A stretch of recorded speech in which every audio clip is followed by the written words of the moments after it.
Bang Channel. Terima kasih sudah mampir.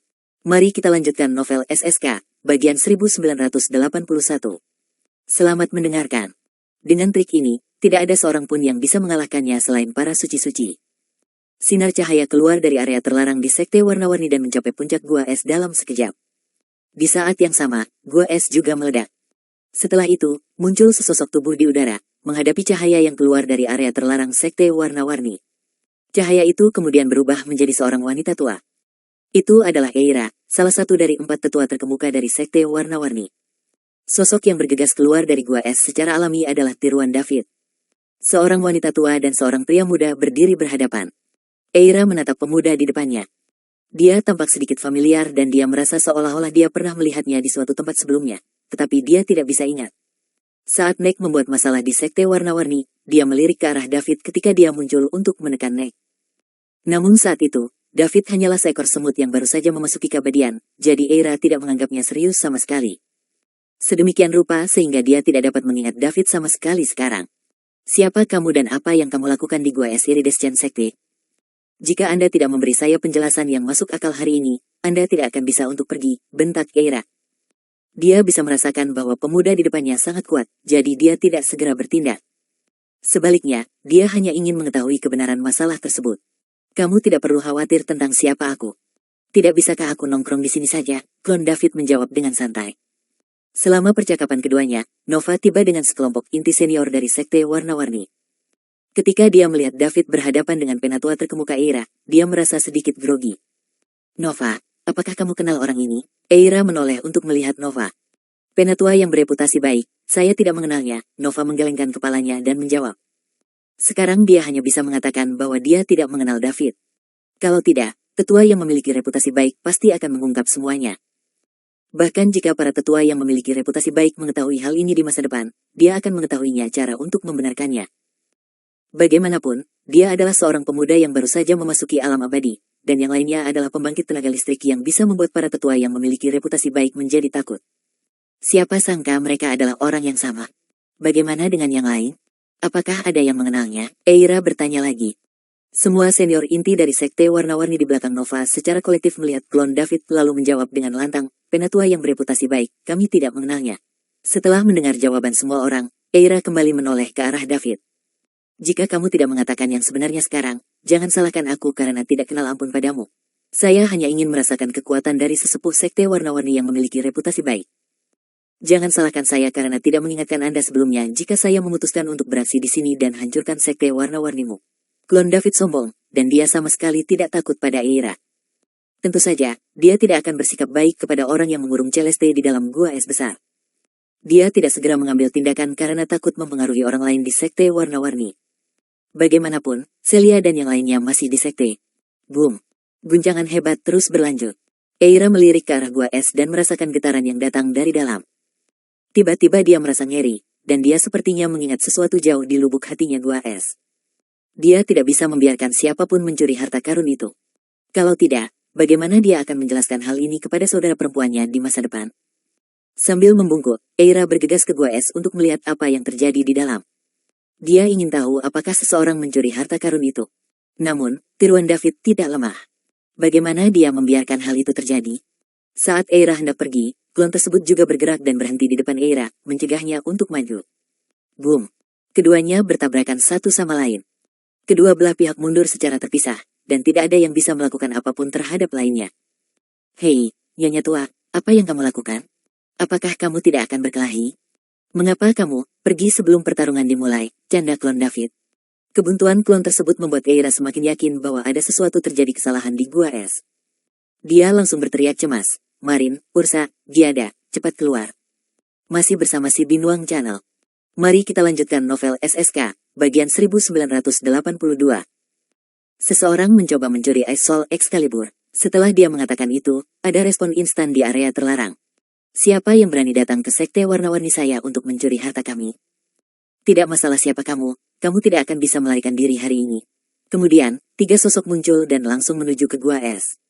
Ketika dia melihat bahwa 3 tetua terkemuka dari sekte warna-warni hendak tiba di gua es, sebuah cibiran muncul di sudut mulut klon David. Pedang pembelah kejahatan terbang keluar dari sarungnya di belakang punggungnya dan jatuh ke dalam tangannya. Begitu dia memegang pedang pembelah kejahatan di tangannya, tanpa sadar dia mengeluarkan geraman rendah. Teknik pedang pembelah kejahatan, segera, pedang itu diayunkan. Cahaya merah menyilaukan keluar dari pedang dan targetnya adalah ketiga sosok terbang keluar dari area terlarang. Mungkin tiga tetua terkemuka dari Sekte Warna-Warni merasakan kekuatannya pedang ini saat mereka tiba-tiba berhenti. Mereka berhenti di jejak mereka dan tetap di udara. Cahaya merah dari klon David menghilang di depan mereka. Setelah cahaya merah yang menyilaukan membelah kehampaan, kehampaan itu menyala. Untungnya, David mengarahkannya ke kekosongan. Jika ini sedikit miring, dia telah membelah benua warna-warni menjadi dua. Jika dia bisa membelah benua warna-warni menjadi dua dengan satu pedang, dia akan menunjukkan kekuatan seorang Saint sejati. Inti dari Sekte Warna-Warni menyaksikan adegan ini dengan kaget. Ketiga tetua Trusein yang memiliki reputasi baik terhenti oleh gelombang pedang seseorang. Jika mereka tidak merasakan ancaman dari pedang ini, ketiga tetua yang memiliki reputasi baik belum berhenti. Siapa orang ini? Dia masih sangat muda namun dia memiliki kekuatan yang menakutkan. Nova akhirnya menghela nafas lega. Meskipun dia banyak mendengar tentang perbuatan David selama ini dan dia tahu bahwa David sangat kuat, apa yang didengarnya tidak akan pernah begitu mengejutkan apa yang dia saksikan secara langsung. Karena David dapat menghentikan tiga tua-tua yang memiliki reputasi baik dengan lambaian pedangnya, maka itu berarti rumor itu benar. Kalian bertiga, apa yang kalian lakukan di sini? Kalian tidak bisa turun tanpa persetujuanku, klon David berkata sambil mengayunkan pedang. Tiga sosok yang terhenti di dekat pedangnya juga merupakan tiga wanita tua. Ketika mereka melihat tiruan David, mereka tidak menyangka orangnya diserang menjadi begitu kuat. Boom! Saat ini, suara dari gua es menjadi semakin keras, menarik perhatian semua orang. Empat tetua terkemuka dari Sekte Warna-Warni saling memandang. Mereka semua ingin mengambil tindakan. David tidak lemah, tapi dia sendirian. Baru saja, para tetua yang memiliki reputasi baik hanya dihentikan karena mereka tertangkap tanpa penjagaan. Hanya perlu dua orang dari mereka untuk merawat David. Setelah ini, dua orang lainnya bisa turun untuk memeriksa situasi di bawah. Mereka tidak bisa kehilangan Ice Soul Excalibur di dalam gua es. Mereka tidak sempat bertanya kepada David bagaimana dia bisa tahu ada harta karun di sana. Tidak ada yang tahu bahwa Ice Soul Excalibur telah dikuburkan di sini begitu lama. Gua es hanya terbentuk karena Ice Soul Excalibur. Itu Sekte Iridescent baru didirikan setelah itu. Ini adalah harta karun sekte tersebut. Saat ini, empat dari mereka bertindak pada waktu yang sama. Dua di antaranya mengincar David sementara dua lainnya mengincar gua es. Namun, pada saat ini, boom, masih bersama si Binuang Channel. Mari kita lanjutkan novel SSK, bagian 1983. Tiba-tiba terdengar suara keras. Sebuah benda biru besar keluar dari gua es dan berhenti di udara. Sebuah benda biru keluar dari gua es. Rasa dingin langsung melanda seluruh dunia, membuat semua murid Sekte Warna-Warni bergidik. Kemudian, rasa dingin terus menyebar. Benda biru ini adalah es batu besar yang David gunakan kekuatan pikirannya bergerak keluar dari kedalaman tanah.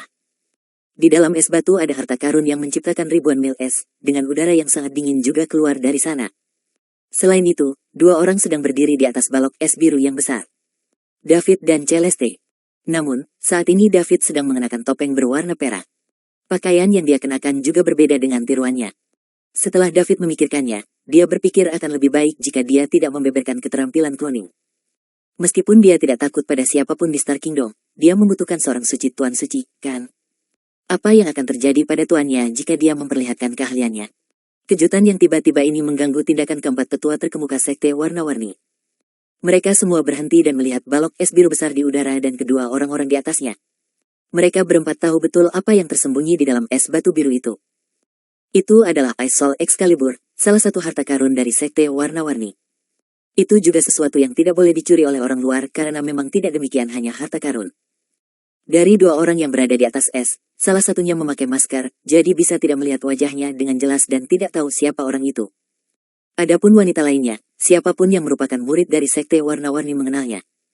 Celeste, murid langsung dari penatua terkemuka Eira dan salah satu yang penting orang-orang dari Sekte Warna-Warni. Namun, dia tidak lagi disukai sejak kembali dari alam semesta misi penegak hukum terakhir kali. Kemudian, dia dijatuhi hukuman ke gua es oleh tetua yang memiliki reputasi baik selama ratusan tahun. Pada dasarnya, ini sama saja dengan tetua yang memiliki reputasi baik menyerahkannya sepenuhnya. Tanpa diduga, seseorang menyelamatkannya. Inti dari Sekte Warna-Warni melihat segala sesuatu di depan mereka, bingung dengan apa yang sedang terjadi. Celeste menghadapi tuannya, tiga tetua terkemuka lainnya, dan yang lainnya murid dari Sekte Warna-Warni dengan ekspresi tenang. Bahkan tidak ada jejak kepanikan di wajahnya. Dia tampak seolah-olah telah membiarkan masalah ini berlalu. Saat dia memasuki gua es, dia berkata pada dirinya sendiri bahwa dia akan hidup untuk dirinya sendiri di masa depan. Setelah David menyelamatkannya, dia bukan lagi penatua dari Sekte Warna-Warni atau murid Eira. Dia adalah Celeste, yang telah mendapatkan kembali kebebasannya dan sekarang hidup untuknya diri. Eira memandang wanita di atas es. Dia marah di dalam. Dia berpikir bahwa Celeste, murid yang sangat dia harapkan, dalam kejadian ini. Gadis ini pasti tidak mau menerima dikirim ke gua es, jadi dia berkolusi dengan orang luar dan berniat mencuri Ice Soul Excalibur dari gua es dan melarikan diri selagi dia berada di sana.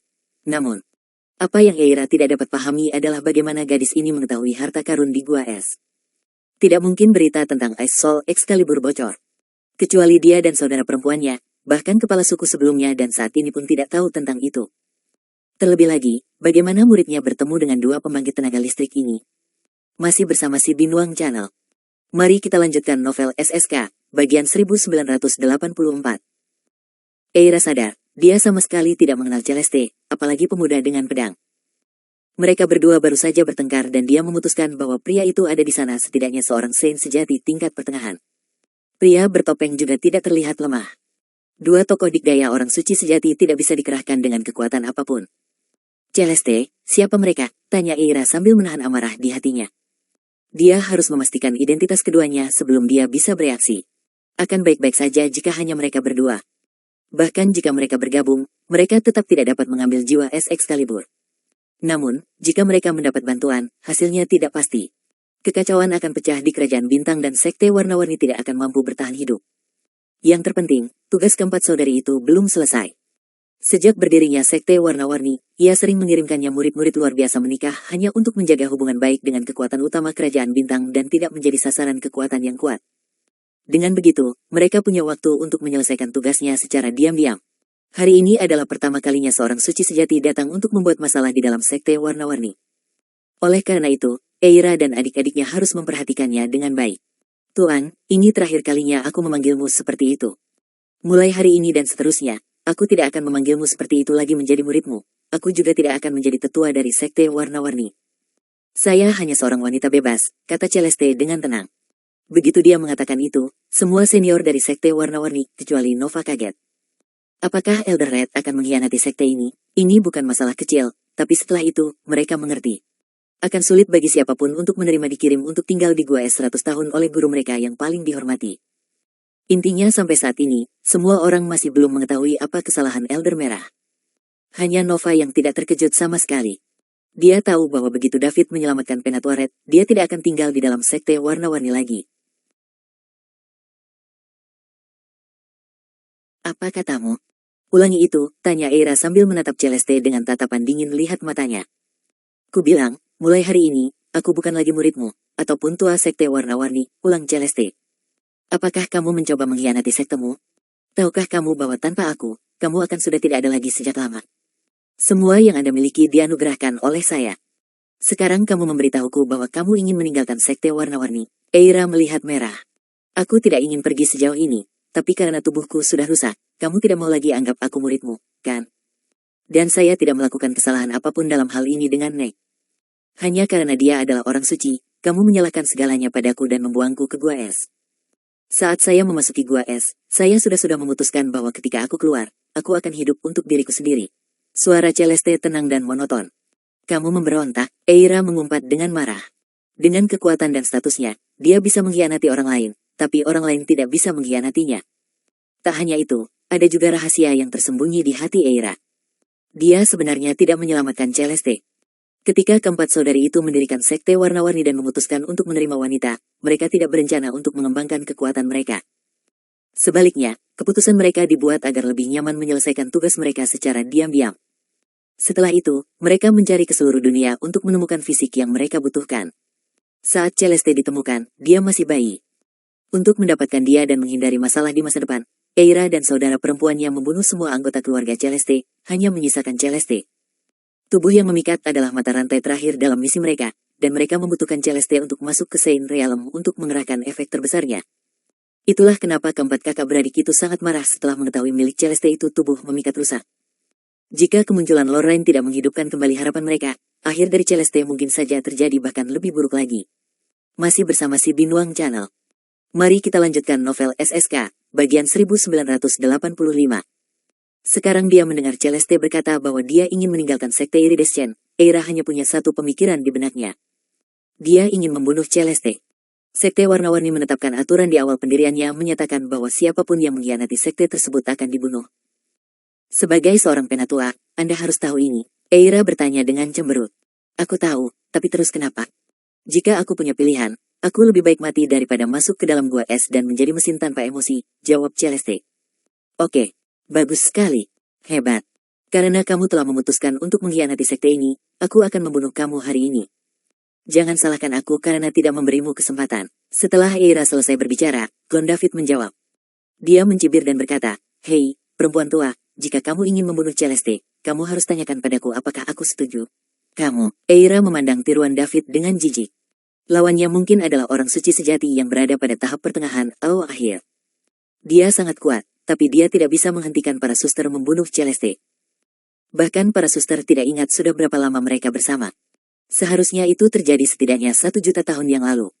Oleh karena itu, bisa dikatakan mereka sudah memiliki hubungan timbal balik yang saling memahami. Kerjasama mereka dalam pertempuran bahkan lebih tersinkronisasi. Selain itu, di antara 4 orang tersebut, 2 di antaranya adalah orang suci sejati puncak dan 2 lagi adalah orang suci yang terlambat orang suci. Ditambah dengan kerjasama diam-diam mereka, banyaknya kartu truf dan sarana mereka, dan juga fakta bahwa mereka telah hidup selama jutaan tahun, mereka yakin akan hal itu bahkan bisa menangani sebagian orang suci-suci. Itu akan baik-baik saja selama itu terjadi bukan orang suci-suci. Tentu saja bukan aku. Tuanku ada di sini, jadi bagaimana aku punya kesempatan untuk membuat bergerak? David tertawa. Dia tahu ketika dia melihat keempat wanita tua ini bahwa mungkin sulit untuk menang hanya dengan kekuatan tempur seorang Saint sejati. Oleh karena itu, dia memutuskan bahwa dia harus mengirim tuannya secara langsung dan menggunakan teknik tersebut kekuatan seorang suci-suci untuk menghancurkan lawannya. Menguasai, keempat saudara perempuan, termasuk inti sekte warna-warni lainnya, mengubah nasib mereka memperhatikan pria bertopeng di samping Celeste. Mereka dapat merasakan bahwa orang ini tidaklah sederhana. Namun, kekuatan spesifik lawannya tidak diketahui. Namun, jika dia adalah Tuan David, mereka tidak boleh meremehkannya sejak saat itu dia bisa mengembangkan pembangkit tenaga listrik seperti David. Keempat saudara perempuan itu mengerutkan kening. Jika keduanya berada dalam hubungan master-murid, jumlahnya akan terlalu banyak ketidakpastian. Mereka juga khawatir jika pria bertopeng itu memiliki kekuatan suci Saint, mereka tidak akan menjadi lawannya bahkan jika mereka menggunakan semua kartu truf mereka dan berarti. Jika ia bisa menjadi master bagi seorang suci sejati, kemungkinan besar ia adalah seorang suci-suci. Pada saat ini, klon David dengan cepat pergi ke Celeste, meraihnya, dan meninggalkan tempat. Setelah beberapa saat, wujud utama David akan memancarkan energi suci-suci dan Celeste tidak akan mampu menahannya karena dia belum menjadi orang suci. Setelah klon David membawa pergi Celeste, wujud utama David tidak memberikan Eira dan yang lainnya diberi kesempatan untuk berpikir. Dia mengangkat kaki kanannya dan menghentakkannya dengan ringan. Boom! Suara yang tajam terdengar. Segera setelah. Krek, krek. Ada beberapa retakan di es biru besar, dan kemudian berubah menjadi pecahan yang tak terhitung jumlahnya, melayang di udara. Di saat yang sama, itu juga mengungkapkan apa yang ada di dalamnya. Ternyata itu adalah pedang panjang yang bersinar dengan cahaya biru. Tindakan David benar-benar membuat marah keempat saudara perempuan Eira. Excalibur jiwa es tidak boleh diambil oleh orang lain, jika tidak, maka konsekuensinya akan sangat parah. Keempat saudarinya tidak mampu memikul tanggung jawab ini. Betapa beraninya kamu, dasar bocah lancang. Mereka berempat langsung berteriak dengan marah. Di saat yang sama, tubuh mereka menghilang dari tempatnya dan mereka semua bergegas menuju Ice Soul Excalibur. Mereka bersumpah untuk mengambil kembali pedangnya. Ketika es batu biru pecah dan memperlihatkan harta karun di dalamnya, David pergi menuju pedang panjang berwarna biru. Pada saat itu, dia tidak menyangka ada pedang di dalam es batu. Masih bersama si Binuang Channel. Mari kita lanjutkan novel SSK, bagian 1986. Apakah ini harta karun yang menyebabkan ribuan mil es? Kelihatannya cukup bagus dari luar. Sayang sekali pedang itu tidak sebagus pedang pemecah kejahatan miliknya. Lagi pula, pedang pemecah kejahatan adalah sesuatu dari sistem yang dimiliki David memiliki kepercayaan buta. Setelah mengulurkan tangan kanannya untuk memegang gagang pedang, hembusan angin dingin yang ekstrim muncul. Sebelum David sempat bereaksi, dia langsung bereaksi patung es. Setelah mereka melihat David membeku oleh udara dingin dari Ice Soul Excalibur, empat saudara perempuan tersenyum. Ice Soul Excalibur adalah milik orang itu, dan ada pemiliknya. Kecuali pemiliknya, tidak ada yang bisa menyentuhnya. Kalau tidak, akan ada yang besar reaksi. Celeste di kejauhan menutup mulutnya dan berseru. Dia tahu bahwa David adalah orang yang dibekukan sementara yang berada di sebelahnya dia adalah tiruan David. Celeste, jangan khawatir. Ini tidak akan menjebak tuanku, David menghiburnya. Keempat saudari itu berhenti di luar patung es. Saat mereka mengulurkan tangan untuk menyentuh patung es itu. Krek, krek.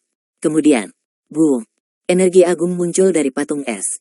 Pertama, itu menghancurkan patung es dan kemudian membuat keempat saudara perempuan itu terbang. Setelah itu, semua saudari menunjukkan ekspresi ngeri. Itulah energi dari orang suci-suci.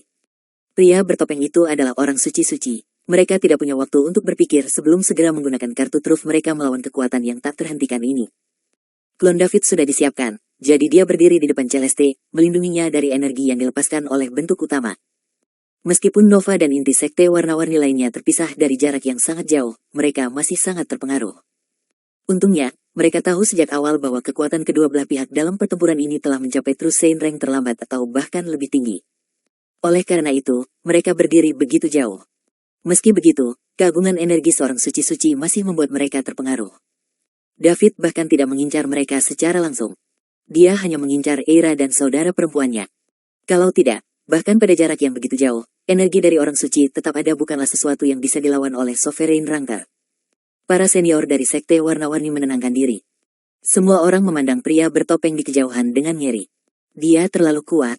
Ini sangat menakutkan. Bahkan keempat tetua yang memiliki reputasi baik pun dibuang. Yang paling kaget di antara mereka semua adalah Nova. Dia tahu latar belakang David. Dia hanyalah seorang anak kecil yang berasal dari peradaban tingkat rendah. Jadi dari mana dia mendapatkan seorang ahli? Kemunculan tuannya yang tiba-tiba ini pastilah salah satu trik istimewanya. Nova dengan cermat mengamati pria bertopeng itu. Dia memiliki bentuk tubuh yang persis sama dengan David. Bukankah dia akan menjadi David yang lain jika dia melepas topengnya dan mengenakan pakaian yang sama dengan David? David memiliki beberapa teknik dan kemampuan khusus yang dimiliki Nova memahami. Bagaimanapun, alam semesta sangatlah besar, jadi apapun bisa terjadi. Namun, David bukanlah orang suci sejati yang dirumorkan, melainkan orang suci-suci. Makanya, Nova untuk sementara tidak bisa menerimanya. Setelah bertahun-tahun berkembang di Star Kingdom, berapa banyak yang suci-suci pernah ada di sana? Berapa lama David berada di Star Kingdom? Dan sekarang dia adalah seorang suci-suci? Masih bersama si Binuang Channel. Mari kita lanjutkan novel SSK, bagian 1987. Jenius seperti itu bahkan mungkin tidak ada di level 8,9, atau bahkan peradaban tingkat dewa, apalagi peradaban level 7. Penatua Merah sangat beruntung, Nova berpikir dengan iri. Haha, pedang yang bagus. Luar biasa. Meski tidak sebagus milikku, tapi memang tidak buruk. Benar-benar pedang yang bagus, kata David sambil tertawa keras. Tawa hangatnya bergema di langit. Ada sedikit tanda kekuatan suci-suci dalam tawa itu setiap orang yang mendengarnya gemetar. David tidak menyangka pedang ini begitu hebat. Terutama yang udara dingin yang terkandung di dalamnya. Pedang itu mampu membekukannya saat dia memegang gagangnya di depannya bahkan bisa menyadarinya. Saat dia membeku, David bahkan merasakan bahwa kekuatan pikirannya pun menjadi lamban. Ini adalah serangan otonom pedang tanpa kehadiran pemiliknya. Jika kekuatan penuhnya dikerahkan, ia bahkan mungkin bisa membekukan benda tak berwarna dan kekuatan pikiran yang tak terlihat. Ini jelas merupakan barang langka. Keempat wanita tua itu memiliki harta yang begitu bagus, tapi mengapa mereka menguburnya dalam tanah? Apakah mereka bodoh? Bagi seorang orang suci sejati, kekuatan mereka pasti akan naik ke tingkat yang lebih tinggi dengan pedang ini. Melawan lawan dengan level yang lebih tinggi bukanlah hal yang mustahil pada saat itu. Kini, Davidlah yang mendapat manfaat dari hal ini.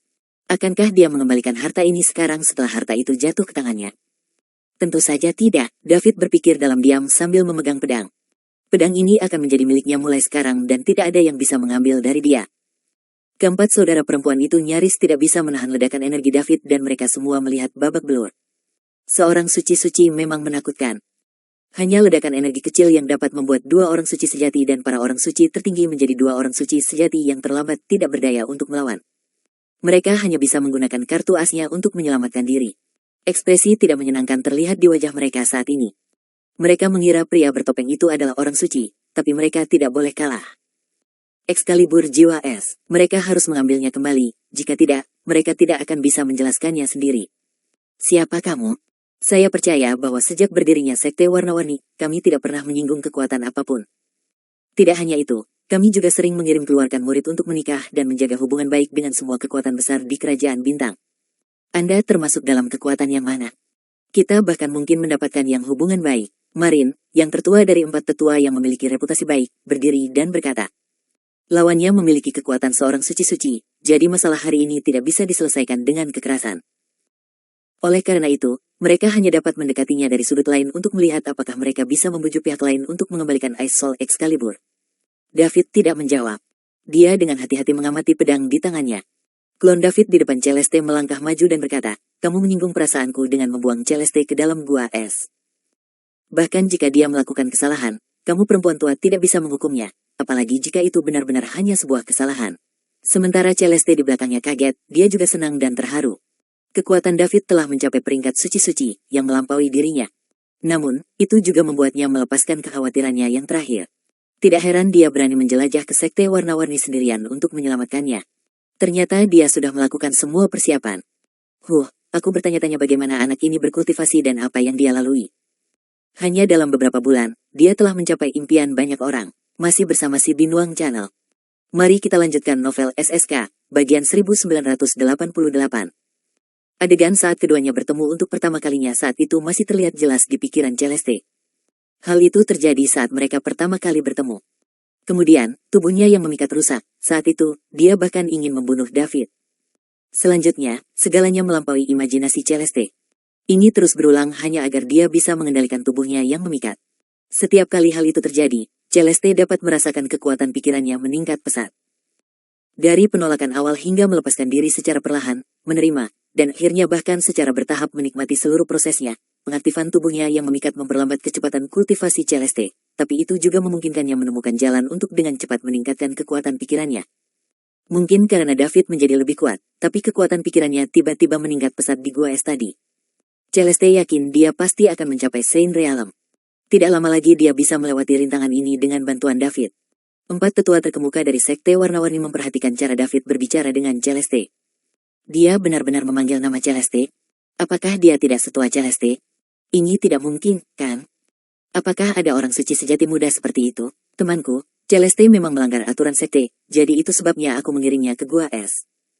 Sebagai gurunya, saya telah mengajarinya selama bertahun-tahun dan memang demikian sedih karena aku harus melakukan itu juga, kata Eira. Oh, kalau begitu katakan padaku, apa kesalahan Celeste? Apakah kamu tidak takut menyinggung Nek? Itulah sebabnya kamu membuang Celeste ke gua es besar. Kamu juga melontarkan tuduhan palsu pada Celeste, tiruan David mencibir. Lelucon yang luar biasa. Nek adalah seorang pria yang baru saja memasuki alam suci. Dia hanyalah seorang semut, jadi menurutmu kami akan takut padanya? Bahkan jika Sahar sendiri yang datang, dia tidak akan berani bertindak begitu ceroboh di sekte warna-warni. Kali ini Ursa yang berbicara. Lalu kenapa kamu mengirim Celeste ke dalam gua es? Celeste, sebagai kepala dari 7 pendeta tinggi dari sekte warna-warni dan penerus yang dilatih oleh sekte tersebut, tidak diizinkan untuk melakukan kontak dengan pria manapun. Ini karena fisiknya yang istimewa. Setelah bersentuhan dengan lawan jenis, fisiknya akan rusak. Kecepatan kultivasinya akan menurun dengan tajam, dan dia akan diturunkan dari seorang jenius menjadi orang biasa saja. Fisik Celeste rusak setelah dia kembali dari misi di luar. Dia telah gagal dalam budidaya sekte selama bertahun-tahun dan sia-sia sumber daya sekte. Tidak ada harapan baginya untuk menjadi orang suci sekarang. Itu kenapa aku mengirimnya ke gua es untuk menghadap dinding dan memikirkan siapa dia selesai, jelas Eira. Jika bukan karena kekuatan besar dari pria bertopeng, dia bahkan tidak akan repot-repot menjelaskan dirinya sendiri. Sekarang dia menghadapi kekuatan absolut dari seorang suci yang kuat. Astaga, pendekatan lain apapun darinya tampak begitu lemah dan tidak berdaya.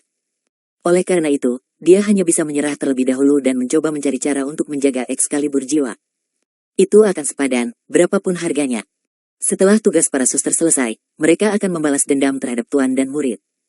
Ketika saatnya tiba, dia hanyalah seorang suci-suci. Setelah mendengarkan penjelasan Eira, David terdiam sejenak. Orang yang merusak tubuh memikat Celeste adalah dia, bukan? Dia tidak menyangka hal itu akan membawa begitu banyak bencana bagi Celeste. Meski begitu, apa yang terjadi di awal juga bukan salah David. Dia tidak bisa mengendalikannya. Entah kenapa, dia tertarik pada fantasi itu. David berbalik dan melirik Celeste. Dia melihat pihak lain tersipu. Dia kemudian mengalihkan pandangannya, tidak berani menatapnya. Kemudian, David berbalik dan menatap Eira dengan tatapan tidak bersahabat. Dia berkata dengan dingin, wanita tua, aku baru saja mengatakan bahwa meskipun Celeste salah, kamu tidak dapat menghukum dia. Temanku, bukankah agak tidak masuk akal bagimu untuk mengatakan itu? Celeste adalah muridku dan tetua dari sekte warna-warni. Karena dia telah menerima pelatihan sekte, dia harus mematuhi aturan sekte dan seharusnya dihukum menurut aturan yang sama. Eira mengerutkan keningnya. Saya tidak peduli dengan orang lain di sekte warna-warni, tapi Anda tidak bisa menghukum Celeste. Saya tidak peduli jika Anda adalah tuannya. Anda tidak bisa melawan keinginannya bahkan jika kamu adalah ibunya. Kamu. Eira tidak bisa berkata-kata. Kalau saja David sendirian, maka kakak beradik itu bisa saja menjatuhkan David berapa saat yang lalu. Masih bersama si Binuang Channel. Mari kita lanjutkan novel SSK, bagian 1989. Namun, tuan anak ini sedang mengawasinya. Jadi, siapa yang berani melakukan apapun? Ucapan David yang tidak masuk akal membuat keempat kakak beradik itu marah. Namun, mereka tidak berani berkata apa-apa meski sedang marah. Sebaliknya, hal ini membuat inti dari sekte warna-warni merasa iri. Karena mereka bisa menjadi senior dari sekte warna-warni, itu artinya para wanita ini memiliki bakat dan penampilan terbaik di Star Kingdom. Meskipun sebagian besar dari mereka terlihat sedikit lebih tua, mereka tetap menawan. Mereka jauh lebih kuat daripada gadis-gadis muda dan bodoh. Sebagai wanita yang lebih tua, siapa yang tidak menginginkan rumah yang bagus? Jika saja mereka punya pria seperti David yang mampu melewati iridescent sekte untuk mendapatkannya, mereka mungkin akan terbangun dengan senyuman bahkan setelah mereka tertidur. Dasar perempuan tua, aku sedang tidak ingin membuang waktuku untuk berbicara denganmu. Celeste mengatakan bahwa mulai hari ini dan seterusnya, dia akan meninggalkan sekte warna-warni dan tidak akan lagi menjadi muridmu, jadi jangan ganggu dia lagi. Jika tidak, jangan salahkan aku karena bersikap kasar kepadamu, tiruan David memperingatkan. Eira memandang ketiga orang lainnya. Dia melihat mereka semua mengangguk sedikit, jadi dia menjawab, temanku, Celeste dibesarkan di sekte warna-warni sejak dia masih kecil, dan dia telah menghabiskan banyak sumber daya sekte tersebut. Bukan begitu menurutmu tidak pantas bagimu untuk membawanya pergi begitu saja? Lalu apa yang kamu inginkan? Apakah kamu ingin bertarung? Aku bisa melakukan itu. Tuanmu adalah seorang suci-suci yang kuat, jadi kami para saudari tentu saja bukan tandingan dia. Ya, karena kamu tidak bisa mengalahkanku, aku akan membawa Celeste pergi. Apa yang bisa yang kamu lakukan padaku? Tiruan David mencibir. Kamu bisa membawa Celeste pergi, tapi... Eira ragu-ragu untuk berbicara. Tapi apa? David bertanya-tanya. Tapi kamu harus meninggalkan Ice Soul Excalibur. Ini adalah harta karun sekte warna-warni jadi Anda tidak bisa menerimanya, tapi saya bisa memuaskan semua yang lain persyaratan. Suara perempuan yang lain terdengar tepat setelah Eira selesai berbicara. Jadi namanya Ice Soul Excalibur ya? Nama yang bagus sekali. Nama yang bagus, Davidlah yang berbicara. Dia sengaja mengubah suaranya agar terdengar sedikit berbeda dari klon. Wanita tua, jika kamu ingin Excalibur jiwa es kembali, kamu harus bertanya pada tuanku. Aku tidak bisa memutuskannya, tapi aku harus mengingatkanmu terlebih dahulu bahwa tuanku tidak pernah mengembalikan harta apapun yang dia dapatkan, jadi Anda harus siap mental. David tersenyum. Eira tahu pihak lain hanya bersikap asal-asalan. Namun, dia tidak punya pilihan. Pentingnya Ice Soul Excalibur bagi para suster sudah terbukti dengan sendirinya. Karena itu, dia hanya bisa memandang David. Tuanku, Excalibur jiwa es adalah harta karun sekte saya, jadi tolong kembalikan untuk saya. Jika Anda memiliki permintaan lain, kami akan berusaha sebaik mungkin untuk memuaskan Anda. Anda tidak memenuhi syarat untuk menegosiasikan persyaratan dengan saya. Apakah Anda tidak mendengar pendapat saya, kata murid itu? Saya tidak pernah mengembalikan harta yang ada di tangan saya, dan bahkan jika saya memiliki permintaan lain, apakah menurutmu aku perlu menukar pedang ini dengan mereka? Jika kamu berani tidak setuju, aku akan membunuhmu saja, sesederhana itu, jawab David dengan suara serah. Kata-katanya benar-benar menghancurkan Eira dan saudara perempuannya. Mereka berempat hanya bisa menatap David. Mata mereka penuh amarah, tapi tidak ada yang bisa mereka lakukan. Jika tatapan mereka bisa membunuh, David tidak tahu sudah berapa kali dia mati. Apa? Apakah kamu ingin melawanku? David bercanda sambil menatap mata yang marah dari beberapa orang. Tuanku, Anda pasti bercanda. Kami tidak berani melakukan itu. Jika Anda menyukai jiwa es Excalibur, kamu bisa mengambilnya. Anda dapat mengambil semuanya di sini selama Anda menyukainya, jawab tetua termuda yang memiliki reputasi baik, Giada. Excalibur jiwa es telah jatuh ke tangan orang suci-suci, begitu pula mereka tidak bisa melakukan apapun selain mengakui kekalahan. Mereka tidak bisa membuat David marah. Jika David mengambil tindakan, konsekuensinya tidak terbayangkan. David memandang mereka berempat dengan jijik melalui topeng. Jika bukan demi Celeste dan Nova, dia akan mengajari mereka yang sudah tua sebuah pelajaran. Wanita yang tidak sopan. Sebagai seorang guru, dia tidak melindungi muridnya tetapi membantu orang lain. David, ayo pergi. Ya Tuan, klon David menjawab dengan hormat. David mengambil langkah maju untuk menuju klon dan Celeste. Lalu, dia merobek ruang terpisah dan berjalan masuk. Masih bersama si Binuang Channel. Mari kita lanjutkan novel SSK, bagian 1990. Ayo berangkat, Celeste. Setelah klon selesai berbicara, dia mengikuti di belakang David. Celeste pertama-tama melirik keempat tetua terkemuka yang marah, lalu ke Nova dan inti lain dari sekte warna-warni di kejauhan. Tanpa mengucapkan sepatah kata pun, dia memasuki celah luar angkasa. Sejak kejadian itu, dia tidak lagi pantas berada di sini, tempat di mana dia berada hidup selama hampir 2000 tahun. Dia berbohong jika dia mengatakan bahwa dia tidak merasakan apa-apa sama sekali. Seluruh prosesnya cukup lambat.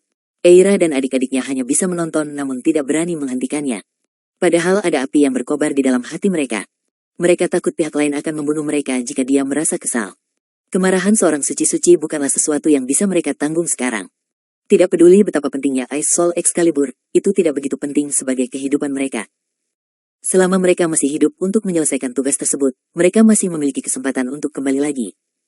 Namun, jika mereka mati, semuanya akan berakhir, retakan ruang tertutup. Keempat saudara perempuan itu saling memandang, berubah menjadi 4 sinar cahaya, dan kembali ke area terlarang. Beberapa orang merasakan krisis yang kuat setelah kedatangan orang suci yang mengambil Ice Soul Excalibur. Kekacauan sedang mendekat di Star Kingdom. Beberapa pembangkit tenaga listrik yang bersembunyi di kegelapan keluar satu demi satu. Dengan kekuatan mereka berempat saja, mungkin akan sulit bagi mereka untuk melindungi diri mereka sendiri. Mereka harus mempercepat kemajuan tugas. Setelah 4 tetua terkemuka pergi, Nova dan inti dari sekte warna-warni menghela nafas lega. Mereka masih sedikit takut kalau para tetua yang memiliki reputasi baik akan melampiaskan amarah mereka keluar pada mereka. Semua mata tertuju pada area di mana Celeste menghilang. Mata mereka penuh rasa iri. Siapapun dapat melihat bahwa Penatua Red memiliki hubungan yang tidak biasa dengan anak muda itu pembangkit tenaga listrik Saint sejati. Kalau tidak, mengapa dia mengambil risiko besar untuk menyelamatkannya? Apalagi dia juga menyuruh tuannya datang ke sini. Akankah orang suci-suci keluar dengan mudah? Sekalipun orang itu adalah seorang murid, itu tidak akan mudah. Inti-intinya secara samar-samar bisa menebak identitas David. Dia pastilah orang suci sejati yang tiba-tiba muncul di pusat benua suci selama ini. Dia mungkin orang di balik kematian Nek dan tujuannya tentu saja untuk membalaskan dendam Penatua Red. Semua orang tahu bahwa Nek tinggal di sekte warna-warni untuk sementara waktu, dan targetnya adalah Penatua Merah. Kemudian Nek mengambil tindakan di area VIP. Pada akhirnya, Penatua Eira yang bereputasilah yang maju untuk mengurusnya. Setelah itu, ada seorang guru suci sejati dan seorang suci-suci. Penatua Red akhirnya terbebas dari semua masalah dan kesulitan yang harus dicapai kesuksesan. Sebagai seorang wanita, siapa yang tidak ingin mencari pendukung yang cukup kuat? Semuanya, kembalilah sekarang, kata Nova. Ya, Nona Impian. Setelah semua senior menjawab, mereka pergi secara terpisah. Nova pun bergegas cepat ke satu arah. Tujuannya adalah halaman tempat tinggal Celia dan yang lainnya. Dia tahu David pasti tidak akan pergi setelah menyelamatkan Penatua Red. Masih bersama si Binuang Channel. Mari kita lanjutkan novel SSK, bagian 1991. Dia pasti akan menemui Celia dan yang lainnya terlebih dahulu. Setelah wujud utama David memasuki celah luar angkasa dengan klonnya dan Celeste, dia langsung merobek banyak penghalang ruang angkasa dan pergi ke ruang 8 dimensi. Ini adalah tempat yang hanya bisa dijangkau oleh para suci-suci. Di ruang 8 dimensi, klonnya menghilang, begitu pula tubuh utamanya melepas topengnya. Celeste, ayo kita jemput Celia dan yang lainnya sebelum kita berangkat, ajak David. Oke, Celeste mengangguk. Mulai sekarang, dia tidak punya tempat tujuan, jadi dia hanya bisa mengikuti David.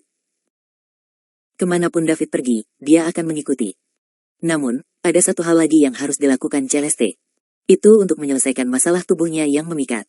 Jika tidak, David dan dia tidak akan pernah bisa. Saat dia memikirkan hal ini, wajah Celeste terbakar. Ketika seorang wanita memusatkan seluruh perhatiannya pada seorang pria, dia akan melupakan semuanya sikap pendiam dan sikap acuh tak acuh. David tidak memperhatikan perubahan pada Celeste. Dia membawa Celeste ke halaman tempat tinggal Celia dan yang lainnya, mengobrak-abrik ruangan, dan berjalan keluar. Para wanita sedang berkumpul di halaman. Ketika mereka merasakan tekanan tadi, mereka tahu sesuatu telah terjadi di sekte tersebut, tetapi mereka tidak tahu apa itu. Itu juga bukan sesuatu yang bisa mereka tanyakan. Jadi, mereka hanya bisa tinggal di sini dengan patuh. Mereka akan bertanya lagi kepada guru bila ada kesempatan. Kemunculan retakan luar angkasa yang tiba-tiba mengejutkan semua orang. Selena, Mia, dan Astrid, 3 orang terkuat, dengan cepat berdiri di depan, melindungi yang lain di belakang mereka. Mata mereka tertuju pada celah di depan mereka. Mereka bertiga tahu bahwa siapapun yang bisa mengobrak-abrik celah di luar angkasa setidaknya akan berada di alam abadi. Jadi, bagaimana mereka menghadapinya? Wanita lainnya juga sangat gugup. Mereka sangat takut musuh dari Sekte Warna-Warni telah datang dan akan membawa mereka semua pergi. Bagaimana jika David tidak dapat menemukannya ketika dia kembali? Namun, ketika semua orang melihat orang itu keluar dari celah luar angkasa, mereka segera rusak. David, Dev, Tuan, semua orang berteriak dan memekik. Mereka bergegas ke sisi David bersama-sama. Kemudian, air mata mengalir di mata mereka dan tak lama kemudian, mereka mulai menangis. Selama ini, mereka sangat mengkhawatirkan David. Mereka takut David akan mengalami kecelakaan di luar. Sekarang setelah dia kembali dengan selamat, semua orang akhirnya bisa tenang. Maaf semuanya, aku terlambat, David berkata sambil tersenyum. Air mata juga menggenang di matanya. Jika ada sesuatu di dunia ini yang patut menjadi perhatiannya, maka itu adalah para wanita ini, selain bibinya di bumi. Kekuatan, identitas, dan status tidak penting bagi David. Alasan mengapa dia berusaha meningkatkan kekuatannya adalah agar dia bisa melindungi orang-orang di sekitarnya dari bahaya. Bagus kalau kalian kembali dengan selamat, gumam Celia sambil memeluk David dan bersandar di dadanya. David membelai kepala Celia dan memeluknya dengan tenang seperti ini. Masih bersama si Binuang Channel. Mari kita lanjutkan novel SSK, bagian 1992. 10 detik kemudian, Celia mengangkat kepalanya, menatap David dengan mata merah, lalu mendorongnya menjauh. Meski sekarang ada banyak hal yang ingin dia katakan kepada David, ada banyak sekali orang yang hadir. Semua orang juga mengkhawatirkan David, jadi dia tidak boleh terlalu egois. Saat Celia meninggalkan pelukan David, Sandy kembali terjun ke pelukannya. Boho, Dev, kamu sudah lama tidak kembali. Aku memikirkan sesuatu terjadi padamu, teriak Sandy. Aku baik-baik saja Sandy, jangan menangis. Aku kuat sekali, bagaimana bisa terjadi sesuatu pada saya? Kamu harus percaya padaku. Kemudian David menghibur semua orang satu persatu. Pearl, maaf aku membuatmu khawatir. Pearl terus menangis dan menggelengkan kepalanya. Putri, kamu seharusnya tidak berada di sini. David, karena ini adalah pilihanku, dan aku tidak akan pernah menyesalinya, kata Putri Astrid dengan serius. Mia, terima kasih atas kerja kerasmu. Tuan David, tolong jangan katakan itu. Kita semua bersaudara, dan kita adil saling membantu. Akhirnya giliran Selena. Lena, terima kasih sudah melindungi semuanya. David mengucapkan terima kasih dengan tulus. Selena memikul tanggung jawab untuk melindungi dan mengajar semua orang setelahnya dia pergi, dan David sangat berterima kasih untuk itu. David, lakukan saja apa yang kamu mau. Aku tidak bisa membantumu, tapi aku jamin, asalkan karena aku ada, aku tidak akan membiarkan semua orang merasakan keluhan apapun, kata Selena dengan tenang. Dia adalah orang yang paling tenang di tempat kejadian. Dia tidak menangis atau bertindak terlalu bersemangat. Namun, dia tidak bisa menyembunyikan kegembiraan di matanya. Apakah dia tidak bersemangat? Tentu saja benar. Namun karena karakternya, dia tidak bisa emosional seperti Sandy. Meski Selena tidak banyak bicara, semua yang diucapkannya langsung terucap di hati David. Terima kasih, bisik David setelah dia menariknya ke dalam pelukannya. Selena memejamkan mata menikmati. Ini adalah pertama kalinya David berinisiatif untuk memeluknya. Setelah semua orang tenang perlahan, mereka melihat orang lain menyeringai mereka. Ah, Celeste, kakakmu dibebaskan oleh Sekte. Celeste, senang sekali kamu akhirnya ada di sini. Celeste, aku tahu kamu akan baik-baik saja. Para wanita mengepung Celeste dan mulai mengobrol tanpa henti. Mereka merasa hari ini adalah hari paling bahagia sejak mereka datang ke Star Kingdom. David tidak hanya kembali dengan selamat, tetapi Celeste juga dibebaskan. Celeste sudah sangat dekat dengan wanita itu dalam perjalanan dari Bima Sakti ke Kerajaan Bintang. Bahkan jika dia dibuang ke Gua Es setelah mereka tiba di Iridescent Sekte, dia bahkan tidak lupa membuat pengaturan untuk semua orang terlebih dahulu. Oleh karena itu, semua orang berterima kasih padanya. Sangat mudah bergaul dengan wanita. Terima kasih atas perhatian Anda. Saya tidak menyangka akan keluar secepat ini. Itu saja terima kasih kepada David. Jika bukan karena dia, saya akan tetap berada di dalam Gua Es, Celeste berkata sambil tersenyum. David, Celeste, senang sekali kita akhirnya bisa bersatu kembali. Saya harap kita tidak akan pernah bisa bersatu kembali setelah berpisah, kata Celia gembira. Jangan khawatir. Tidak ada yang bisa memisahkan kita mulai sekarang. David menepuk kepala Celia dan menjawab dengan penuh kasih sayang. Kemudian, semua orang mulai menceritakan sesuatu kepada David dan Celeste. Tidak lama kemudian, tok tok tok. Ada ketukan di pintu halaman, langsung menyambar pintu semua orang perhatian. Nova, silakan masuk, David menyapanya. Masih bersama si Binuang Channel. Mari kita lanjutkan novel SSK, bagian 1993. Sebelum Nova tiba, David sudah merasakan kedatangannya. Jika bukan Nova melainkan orang lain, David pasti sudah pergi dengan semua wanita. Nova mendorong pintu hingga terbuka dan masuk. Tuan, Selena memimpin dalam menyapa Nova dengan hormat. Tuan, wanita-wanita lain juga saling menyapa Nova. Tidak perlu bersikap sopan. Aku di sini untuk bertemu denganmu terakhir kali. Tuanmu, aku tidak punya banyak waktu untuk mengajarimu, dan aku malu karenanya, tapi aku tidak punya pilihan. Bukan salahku kalau aku menjadi kepala sekte warna-warni.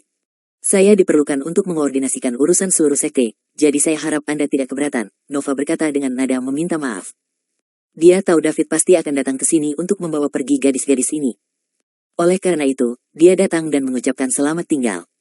Setelah perpisahan ini, dia tidak tahu kapan pertemuan mereka berikutnya akan diadakan. Nova sangat menyukai wanita-wanita ini. Tuan, jangan katakan itu. Anda telah memperlakukan kami dengan sangat baik, ya. Kami tidak akan pernah melupakan kebaikanmu dalam hidup ini. Kamu akan selalu menjadi tuan kami. Kali ini David pun maju untuk mengucapkan terima kasih dan berkata, Nova, atas nama Celia dan yang lainnya. Terima kasih telah menjaga mereka selama ini. David, gadis-gadis ini semua adalah muridku, jadi aku harus melakukan semua yang seharusnya. Ditambah lagi, aku juga sangat menyukainya, jawab Nova. Apapun yang terjadi, Anda memberikan bantuan di saat tersulit saya. Saya, David Liddell aku, bukan orang yang tidak tahu berterima kasih, jadi aku tidak akan pernah melupakanmu. Jika Anda membutuhkan apapun di masa depan, tanyakan saja dan saya akan melakukan yang terbaik untuk membantu Anda, David berjanji. Terima kasih, Nova sangat gembira di dalam. David bukanlah dirinya yang dulu. Saat itu, dia hanyalah seorang pemuda yang baru saja memasuki alam abadi. Sekarang, dia adalah seorang suci-suci, seorang pria yang berdiri di puncak kerajaan bintang. Akan sangat bermanfaat bagi Nova jika dia bisa mendapatkan janji seperti itu dari orang yang kuat. Terutama ketika dia ingin menyelidiki rahasia sekte warna-warni. Dengan mengingat tujuan ini, bantuan akan menjadi lebih diperlukan David, orang suci-suci. Nyonya Mimpi, aku tidak membohongimu kan? Aku sudah mengatakannya di awal selama kamu menerimanya. Kamu tidak akan menyesalinya, kata Celeste sambil tersenyum. Memang benar. Penatuaret, untunglah aku menjanjikan ini padamu. Jika tidak, aku akan menyesal sekarang. Nova pun membalasnya sambil tersenyum. Tentu saja. Jika Eira tidak mengirimku ke Gua Es, aku akan membawanya dan mengajari mereka sendiri. Anda tidak akan mendapat kesempatan jika itu terjadi. Kalau begitu, aku ingin mengucapkan terima kasih karena telah memberiku kesempatan ini. Kamu tidak perlu berterima kasih padaku. Kami memiliki hubungan yang baik. Gadis cerdas, hubungan keduanya selalu baik. Dulu, mereka selalu melontarkan lelucon saat sendirian. Bahkan sekarang Celeste telah mengumumkan kepergiannya dari benua Iridescent, itu masih belum mempengaruhi hubungan mereka. Saat semua orang mengobrol dengan gembira, Eira dan saudara perempuannya datang ke gua di bawah area terlarang sekte warna-warni. Begitu mereka memasuki tempat itu, mereka berempat duduk bersila di depan pada saat yang sama dan mulai memulihkan diri dari luka-luka mereka. Ketika David menunjukkan energi suci-sucinya, mereka berempat hampir saja menyentuh David. Pada jarak sedekat itu agak berlebihan bahkan untuk mencapai puncak True Saint untuk menghadapi energi letusan dari Saint Suci. Masih bersama si Binuang Channel. Mari kita lanjutkan novel SSK, bagian 1994. Organ dalam keempatnya terluka dengan tingkat yang berbeda-beda. Setelah beberapa saat, dua orang suci sejati puncak, Marin dan Ursa, bangun lebih dulu. Puff, keduanya memuntahkan seteguk darah hampir pada saat bersamaan. Setelah mereka melakukan itu, luka-luka mereka akhirnya dapat dikendalikan. Saling memandang, mereka bisa melihat ketakutan di mata satu sama lain. Orang suci-suci memang menakutkan. Sebagai orang suci sejati puncak, mereka bahkan tidak bisa menahan ledakan energi lawan. Tentu saja, David mengincar mereka, yang menimbulkan konsekuensi seperti itu. Seorang suci sejati pastinya tidak akan mampu menahan serangan dari seorang suci-suci yang ditujukan pada mereka. Jika David ingin membunuh mereka, itu akan sangat mudah. Orang suci-suci, kekuatan tempur terkuat di kerajaan bintang, bukanlah lelucon. Bagi mereka, semua orang di bawah pangkat suci-suci bagaikan seekor semut. Dua mendiang orang suci sejati, Eira dan Giada, masih belum bangun. Kekuatan mereka relatif lemah. Tentu saja, butuh waktu lebih lama bagi mereka untuk pulih. Marin dan Ursa muncul di belakang mereka dan menyembuhkan mereka. Tidak lama kemudian, VTR Eira dan Giada juga mengeluarkan seteguk darah. Keempatnya menstabilkan luka mereka. Namun, jika ingin pulih, mungkin perlu sedikit pemikiran dan waktu. Orang suci-suci itu terlalu kuat. Kita tidak bisa menolaknya sama sekali. Giada menggelengkan kepala dan menghela nafas. Tentu saja. Bahkan di zaman kuno ketika semua pahlawan bersaing memperebutkan tahta, seorang suci-suci seperti seorang panglima perang. Apalagi di era ini, jawab Marin. Pengkhianat itu, Eira mengutuk dengan suara rendah. Pada akhirnya, dialah yang menyebabkan semua ini.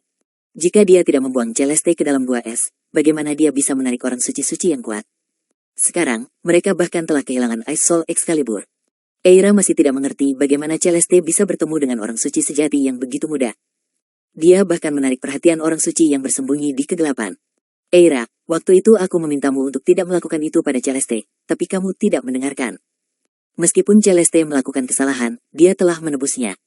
Jika dia tidak menemukan tubuh lain yang memikat, kita tidak tahu kapan kita akan menyelesaikan tugas. Kita telah menghabiskan banyak upaya untuk menemukan Celeste, keluh Ursa. Saya juga sangat marah saat itu. Kita menghabiskan begitu banyak waktu, begitu banyak tenaga, dan begitu banyak sumber daya untuk melatih Celeste menjadi Sovereign Ranker yang terlambat.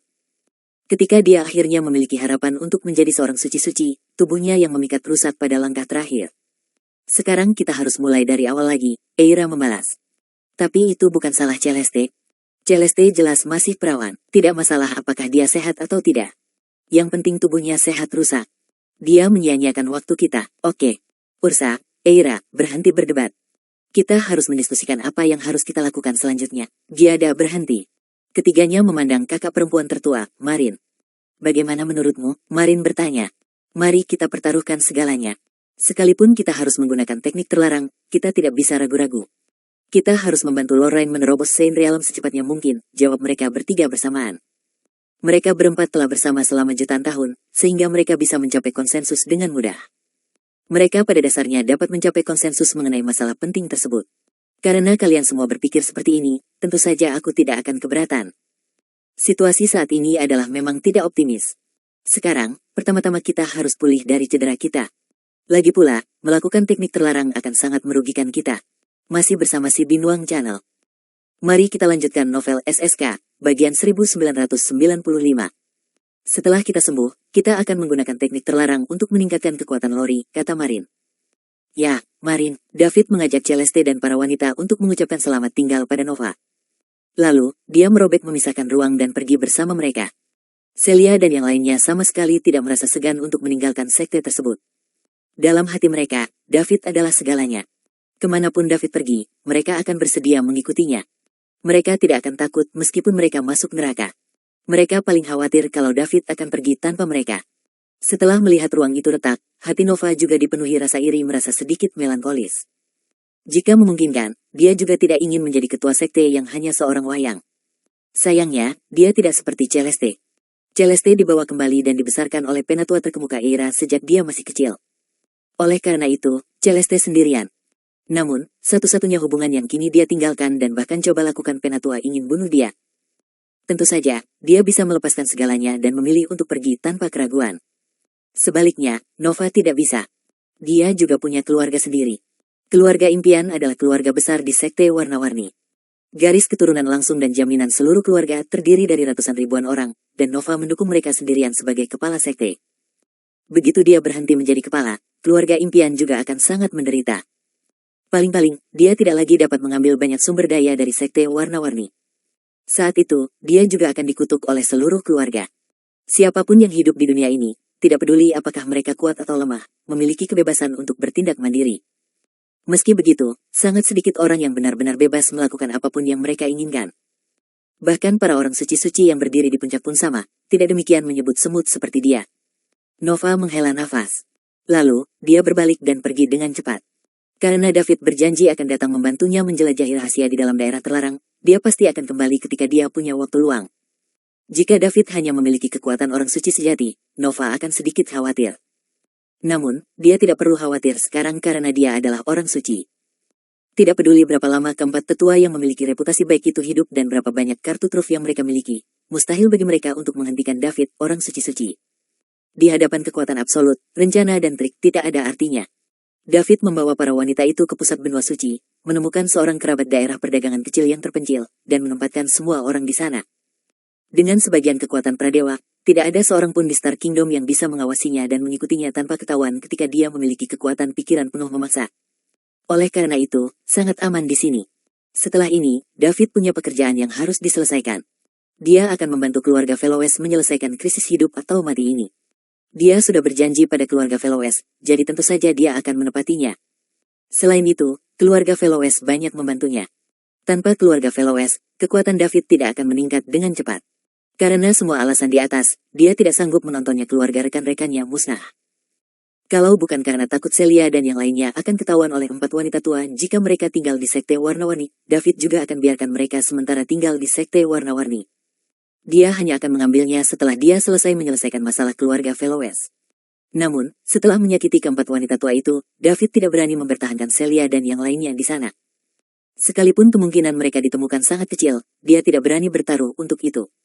Untuk berjaga-jaga, akan lebih baik jika mereka dibawa pergi. Selama ini, David juga memikirkan apa yang harus dia lakukan di dalam masa depan. Kekuatannya berada di puncak Star Kingdom, dan tidak ada yang menjadi lawannya lagi. Namun, perjalanannya di Star Kingdom juga telah berakhir. Jika sistem tidak dapat diperbarui, maka kekuatannya tidak dapat ditingkatkan. Jika dia ingin maju, dia harus pergi ke peradaban yang lebih tinggi. Hanya setelah terkena peradaban level 8 atau 9 dan menstimulasi pembaruan sistem bisakah dia terus menembus peringkat dan jangkauannya saat ini alam dewa yang sebenarnya. Masih bersama si Binuang Channel. Mari kita lanjutkan novel SSK, bagian 1996. Namun, dengan karakter David, ia tidak begitu putus asa untuk mengejarnya kekuatan dan status. Ditambah lagi, akan merepotkan jika membawa serta begitu banyak orang. Pada peradaban level 8 atau 9, kekuatannya akan berada di bawah lagi, jadi dia harus mengulangi apa yang dia lakukan ketika dia datang ke Star Kingdom. Dia kemudian akan membahayakan dirinya sendiri dan orang lain. David tidak rela melakukan hal seperti itu. Dia tidak akan seberuntung itu setiap kali bertemu keluarga seperti keluarga Veloes yang bersedia membantunya dengan segala yang mereka miliki. Jika terjadi kesalahan di tengah jalan, sudah terlambat baginya untuk menyesali keputusannya. Oleh karena itu, David memikirkannya dan memutuskan bahwa dia tidak akan mencarinya peradaban yang lebih tinggi untuk saat ini. Dia memutuskan untuk membantu keluarga Veloes menyelesaikan masalah mereka terlebih dahulu. Kemudian, mereka bisa mulai mengumpulkan berbagai sumber daya yang dimiliki Celia dan yang lainnya dibutuhkan untuk budidaya mereka. Setelah mengumpulkan sumber daya yang cukup, dia akan membawa semua orang kembali ke bumi dan menjalani kehidupan pengasingan. Dengan ajaran Celeste, ditambah dengan bantuan yang jumlahnya banyak sumber daya, semuanya harus bisa memasuki alam abadi tanpa masalah. Setelah dia cukup menikmati hidupnya, dia akan menemukan peradaban yang lebih maju dan menjelajahi rahasia sistem. Lagi pula dia memiliki umur yang tak ada habisnya, jadi dia bisa pergi kapan saja dia mau. Namun, masih ada pertanyaan, apakah Celeste bersedia mengikuti mereka ke bumi? Bagaimanapun, ini adalah kampung halamannya. Bumi adalah tempat yang asing baginya. Jika Celeste tidak mau pergi, siapa yang akan mengajari para wanita itu? Dia pasti tidak bisa. Meskipun dia sangat kuat, dia tidak tahu bagaimana cara mengajar orang lain. Dia bahkan mungkin tidak sebaik Selena. Setelah dia mengurus semua orang, David menceritakan pemikirannya kepada semua orang dan bertanya untuk pendapat mereka. Tentu saja, tidak ada yang keberatan. Mereka semua mengangkat tangan dan sangat senang untuk kembali ke bumi. Setelah David berhasil lolos, mereka merasa sangat tersiksa, dan memang demikian tidak mau mengalami kembali hal seperti itu lagi. Senang rasanya bisa kembali ke bumi. Bukankah tujuan kedatangan mereka ke Star Kingdom adalah untuk mendapat kesempatan menerobos alam abadi dan tinggal bersama David selamanya? Jika hal ini bisa dilakukan di bumi, mengapa harus pergi ke lingkungan asing? Mereka tidak hanya bisa berkumpul dengan keluarganya, tetapi mereka juga bisa terus berlatih. Selain itu, David juga akan berada di sekitar mereka. Ini akan menjadi situasi yang saling menguntungkan. Semua orang sangat ingin segera kembali ke bumi. Reaksi mereka sesuai ekspektasi David. Satu-satunya hal yang mengejutkannya adalah Celeste juga setuju tanpa keraguan. Karena itu, David memutuskan untuk bertanya lagi. Sebelum pergi, dia memanggil Celeste sendirian. Kemudian, keduanya pergi ke gunung terpencil. David berbicara lebih dulu. Celeste, kita akan kembali ke bumi. Kampung halaman kita adalah sebuah tempat yang seutuhnya asing bagimu, jadi jika kamu tidak ingin pergi, kami tidak akan memaksamu. Kamu tidak ingin aku pergi? Celeste bertanya balik. Tentu saja, saya harap Anda kembali bersama kami. Celia dan yang lainnya masih membutuhkan bimbingan Anda. Meskipun saya kuat sekarang, saya tidak tahu apapun tentang mengajar, jawab David sambil tersenyum pahit. Kamu ingin aku kembali ke bumi bersamamu hanya untuk mengajar mereka? Itu saja, Celeste menatap David dan bertanya lagi. Dengan baik, David kehilangan kata-kata untuk beberapa saat. Dia tidak berani menatap Celeste langsung di matanya dan dia juga tidak tahu harus menjawab apa.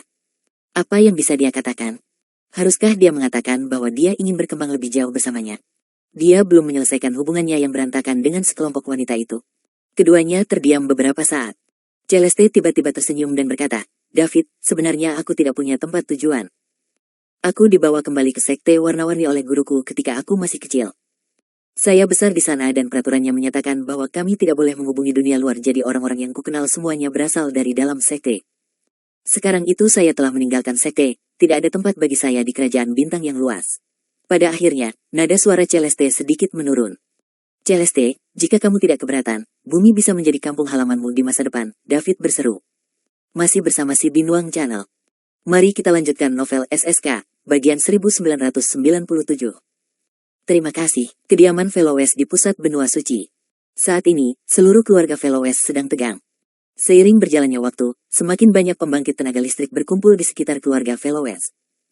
Semua orang di keluarga Velowes memahami hari itu sebagai keluarga Palmore akan mengambil tindakan terhadap mereka sudah dekat. Namun, selain menunggu, tidak ada yang bisa mereka lakukan. Kekuatan kedua keluarga sama sekali tidak berada pada level yang sama. Karena itu, mereka hanya bisa menyaksikan tanpa daya saat keluarga Palmore mengirimkan lebih banyak orang-orang memadati Velowes Residence. Keluarga Palmore mengepung mereka tetapi tidak menyerang. Ini terutama karena Grandmaster Zenon belum sepenuhnya menguasainya asosiasi orang suci, jadi dia tidak bisa melepaskan tangannya untuk bertransaksi dengan 3 orang suci sejati dari keluarga Velowes.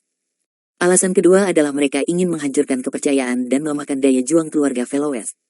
Jika mereka menyerang secara langsung, keluarga Velowes akan melawan balik mati-matian. Jika itu terjadi, keluarga Palmore bisa menang, tapi mereka juga akan menderita kerugian besar. Namun, jika mereka mengepung keluarga Velowes dan membiarkan seluruh Velowes keluarga dipenuhi dengan suasana putus asa, beberapa dari keluarga Velowes yang lebih lemah anggota pasti tidak akan mampu menanggungnya. Seperti yang diharapkan, beberapa anggota keluarga Velowes segera mulai berubah. Mereka meninggalkan keluarga Velowes secara diam-diam. Kemudian, mereka menghubungi pihak yang berkuasa anggota keluarga Palmore dan menawarkan untuk memberikan informasi tentang keluarga mereka sendiri hanya untuk bertahan hidup. Tentu saja, inilah yang diinginkan keluarga Palmore. Keluarga Palmore akan menerima siapa saja yang mengkhianati keluarga Velowes. Mereka berjanji bahwa selama informasi yang diberikan sah, mereka akan ampuni penyedia informasi setelah mereka memusnahkan keluarga Velowes. Namun, tidak ada yang tahu apakah keluarga Palmore akan menepati janjinya atau tidak. Tindakan keluarga Palmore menyebabkan keruntuhan internal keluarga Velowes.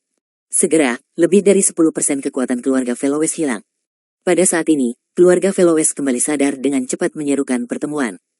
Grandmaster orang suci sejati, Cedar, adalah tuan rumahnya. Selain 2 orang suci sejati lainnya yang masih dalam masa pemulihan, sisanya semua intinya hadir. Di ruang pertemuan keluarga Velowes, Cedar memandangi para senior keluarga di depannya dengan ekspresi tidak menyenangkan di wajahnya. Dia tidak mengharapkan hasil seperti itu. Sebagai anggota keluarga Velowes yang dapat menikmati semua yang Velowes keluarga yang ditawarkan, seseorang harus hidup dan mati bersama keluarga daripada berpikir tentang mengkhianati keluarga demi bertahan hidup ketika sesuatu yang buruk terjadi. Cedar masih bisa mengerti jika yang memilikinya adalah anggota keluarga agunan melakukan ini. Namun, beberapa pengkhianat ini adalah keturunan langsung dari keluarga tersebut, dan bahkan hanya ada sedikit anggota keluarga berpangkat tinggi di antara peringkat. Cedar berjuang untuk menerima ini. Apa maksudnya ini? Hal ini menunjukkan bahwa kekompakan keluarga Velowes terlalu buruk. Dia, Grandmaster, dan semua anggota senior keluarga Velowes bertanggung jawab. Cedar merengut. Semua orang di sini adalah inti dari keluarga. Jadi saya yakin semua orang tahu apa yang terjadi pada keluarga baru-baru ini. Sebagai Grandmaster keluarga Velowes, saya merasa sangat kecewa dan malu. Kenapa ini terjadi? Setiap orang harus merenungkannya. Grandmaster, aku minta maaf. Ini semua salahku. Aku mengundurkan diri sebagai ketua keluarga, dan saya harap Anda mengizinkannya. Dan Velowes, ketua Velowes keluarga, berdiri dan berkata dengan ekspresi bersalah di wajahnya. Kamu ingin mengundurkan diri? Cedar tidak bisa mempercayai telinganya. Kepala keluarga Velowes sedang mengundurkan diri saat ini. Tepat sekali. Aku harap kamu mengizinkannya, dan menegaskan kembali. Dia juga tidak punya pilihan. Keluarga Velowes sama sekali tidak memiliki peluang untuk mengalahkan keluarga Palmore. Di dalam pada akhirnya, hanya ada satu hasil, dan itu adalah pemusnahan keluarga. Setelah keluarga Velowes dilanggar, Grandmaster Saint Realm dan kepala keluarga hampir pasti meninggal. Jika orang lain menyerah, mereka mungkin punya peluang untuk bertahan hidup. Masih bersama si Binuang Channel. Mari kita lanjutkan novel SSK, bagian 1998. Bahkan jika mereka menjadi budak keluarga Palmore, setidaknya mereka bisa tetap tinggal hidup. Semakin lama seseorang hidup, semakin takut akan kematian. Tentu saja, dan tidak terkecuali. Bagus sekali. Sebagai kepala keluarga Velowes, kamu telah melakukan pekerjaan dengan baik. Cedar mencibir. Dan menunduk dan tidak berani berbicara. Dia memutuskan untuk berusaha sekuat tenaga untuk mendapatkan kesempatan bertahan hidup. Roal, kemarilah, bentak Cedar. Guru besar, Prasein Roal berdiri. Apakah ini kepala keluarga yang kamu pilih? Dia mundur sebelum pertempuran dan hanya tertarik untuk menyelamatkan lehernya sendiri. Bagaimana orang seperti itu bisa menerima peran penting? Cedar bertanya dengan keras. Maaf, Grandmaster. Ini semua karena pengawasan saya yang tidak efektif. Tolong hukum saya, Grandmaster. Roal adalah orang suci yang paling aktif di luar keluarga, jadi dia juga berpartisipasi dalam urusan keluarga. Dan membutuhkan persetujuannya untuk menjadi kepala keluarga Veloes. HMPH, aku akan mengurusmu setelah ini selesai. Ini juga waktunya merombak keluarga. Bagaimana sebuah keluarga yang tidak memiliki rasa solidaritas dapat bertahan menghadapi badai ini? Kata-kata Cedar mengejutkan para senior yang hadir. Lalu, pancaran kegembiraan muncul di mata mereka. Semua orang mencoba mencari tahu apa yang dimaksud Grandmaster. Apakah ada harapan bagi keluarga Veloes? Namun, tidak peduli seberapa banyak mereka memikirkannya, mereka tidak dapat menemukan jawabannya dari mana harapan keluarga Veloes berasal. Musuh mereka adalah keluarga Palmor, salah satu dari 6 kekuatan teratas di Kerajaan Bintang.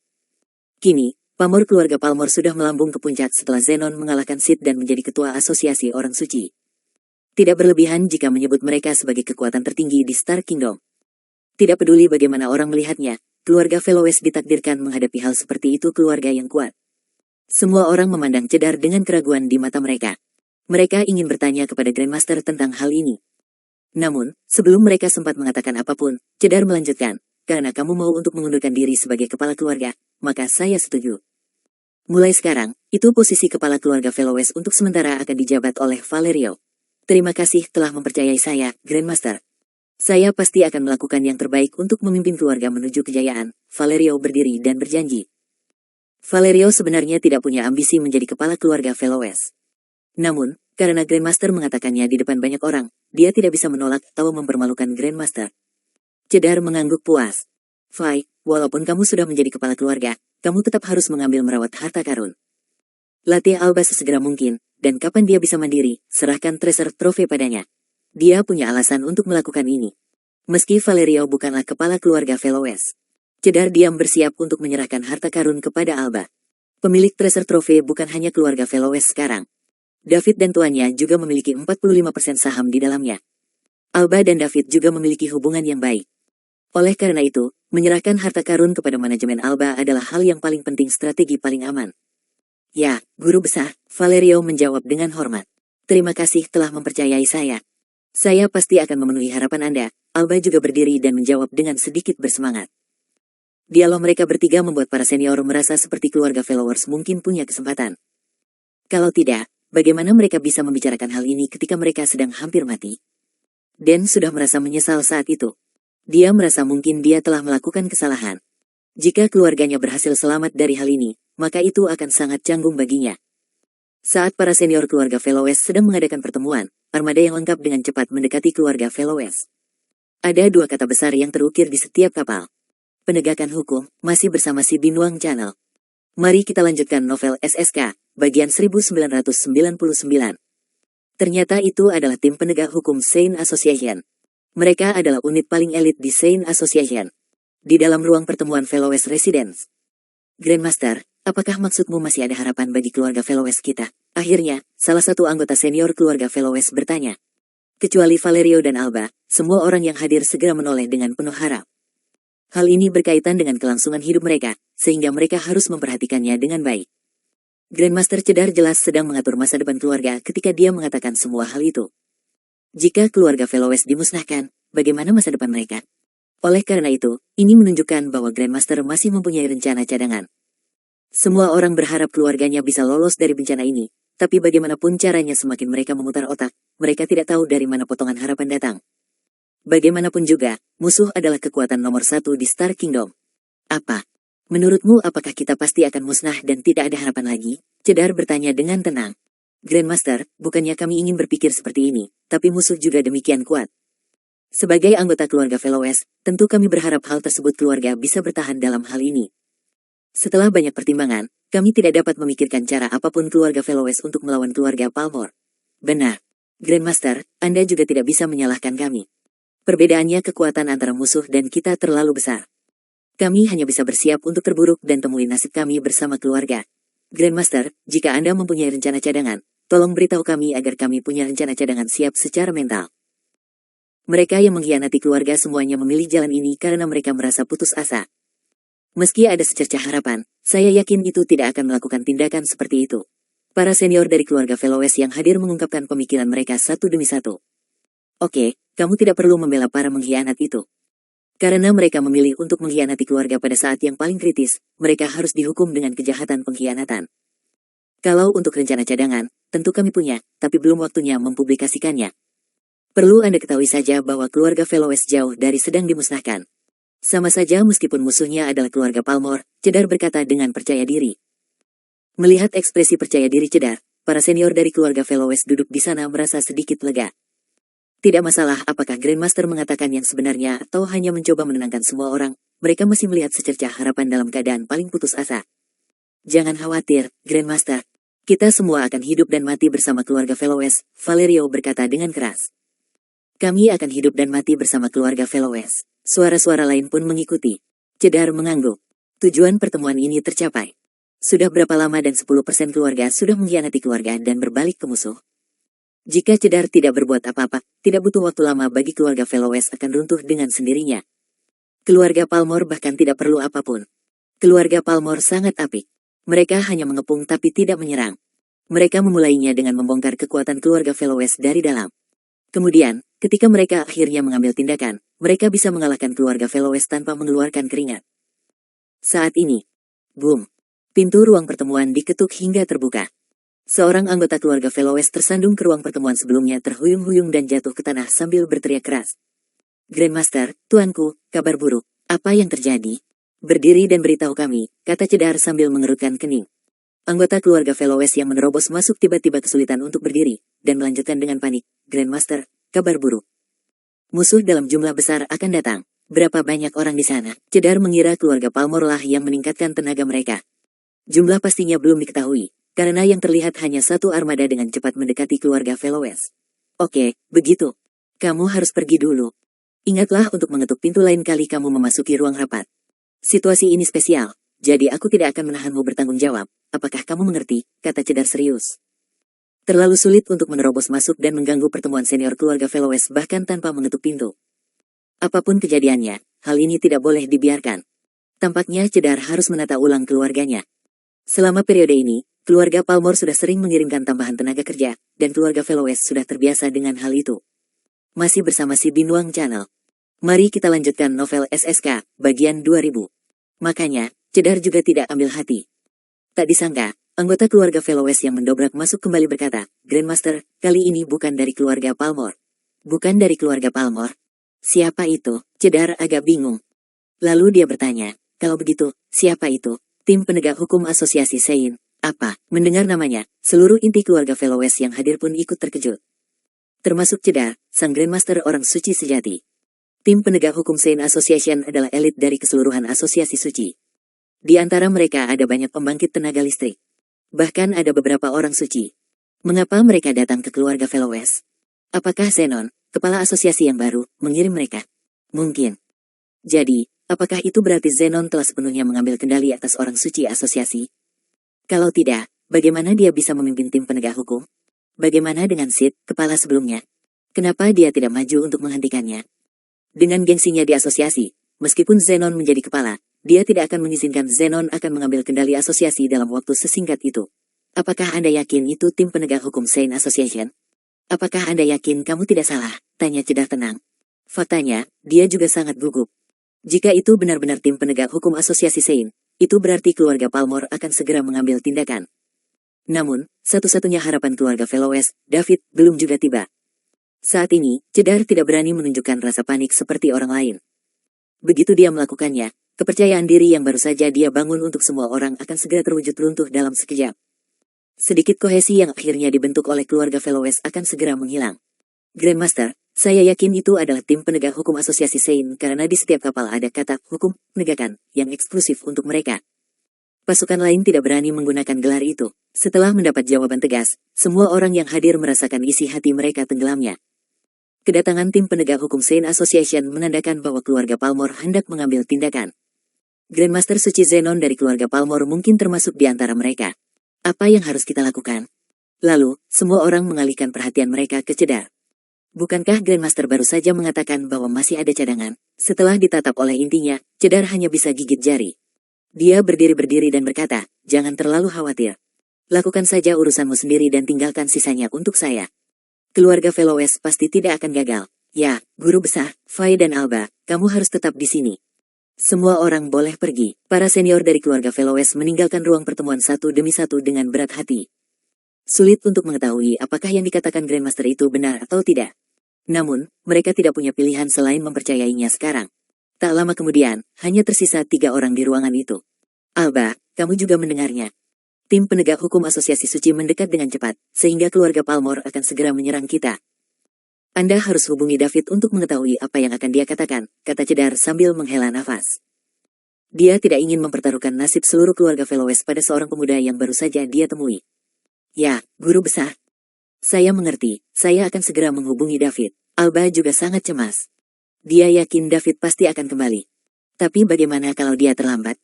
Keluarga Veloes akan menderita ketidakadilan jika itu yang terjadi. Terima kasih sudah bersama si Binglong Channel. Jangan lupa mampir pada bagian selanjutnya, novel SSK, dan novel lainnya.